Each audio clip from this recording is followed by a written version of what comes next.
पर टंकारे करुथिला मौज विभिन्न दामी गाड़ी रे बुलुथिला स्त्री को रखिथिला रानी करी सुना अलंकार रे सजे होई रहुथिला स्त्री हेले कौन हेबो पर धन रे बा केते दिन मजलिस करि थांता शेष रे सामना को आसिला सबु सत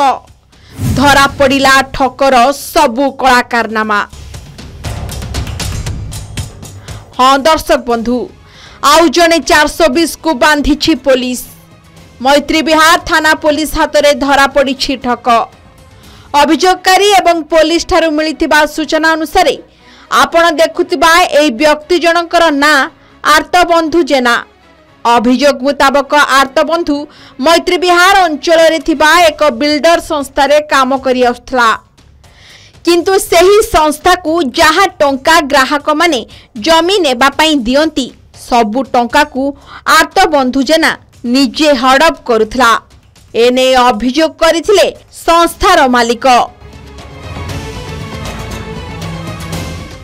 निज पई विभिन्न दामी गाड़ी किनिबा सहित स्त्री और अन्यान्य संपर्कियों नारे जमी किनिबा बली अभियोग होईछि। 2018 मसीहा ठू ए साई इनफ्राटेक अंडर रे आर्तबंधु जेना बोली जनक लोक जे मैनेजर हिसाब काम करि आसले एम्प्लॉय हिसाब काम करि आसले तांकू एई श्रीलंका स्वाई सब प्रकार दायित्व देथिले जमी किना बिका करिया संबंध नै से जमी किना बिका भितरे से कंपनी रो पैसा रे लोकन को देई जमी किनी निज कंपनी न किनी जमी गुड़ को निज स्त्री को नारे किनिथिले।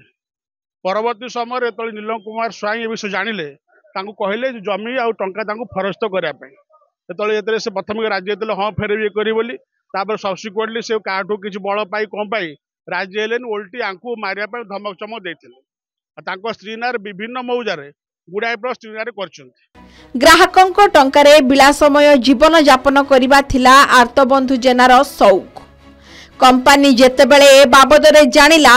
कि आर्तबंधु 5 कोटी 35 लाख टंका हड़प करी एही भली कंपनी को ठकिछि संस्थार मालिक यहाकू नहीं आर्तबंधु नाम रे अभियोग करथिले मैत्री विहार थाना रे।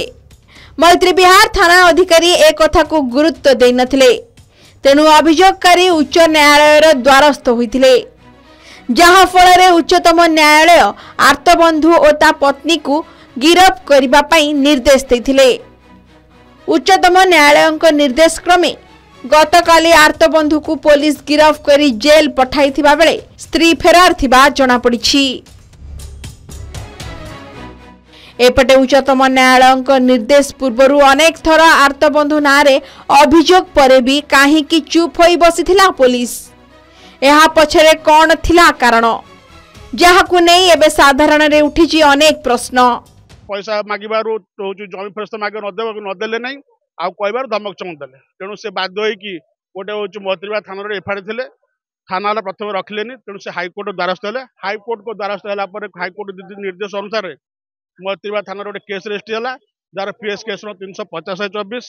आउ सीट है 1431/24 माननीय एसडीएम कोर्ट अदालत बर्तमान यहाँ हूँ अच्छी तेणु से बंधा आसी अन्य ता छड़ा अन्य मुदला अच्छा से धराई ना आर्तबंधु सहित संपृक्त अच्छा स्त्री एपर्यंत गिरफ होना गिरफ कर